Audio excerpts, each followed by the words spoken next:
এরপর আমরা যাই ফুড ফেস্টিভ্যালে, আর সেখানে লাইন দিয়ে টিকিট কাটতে হয় কারণ প্রচুর ভিড় ছিল। ফার্স্টেই গিয়ে নিয়ে নিই চা, আর যেটা তৈরি হচ্ছিল তামার একটা পাত্রে।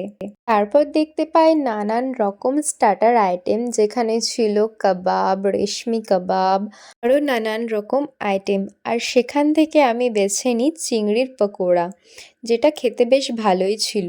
আরও বেশ ভালো ভালোই স্টল বসেছে, যেখানে ছিল মকটেল, তারপরে এখানে ছিল ক্যান্ডি প্লাস চিপসের আইটেম, বিভিন্ন ধরনের চিপস ছিল, বিভিন্ন ধরনের ক্যান্ডি ছিল।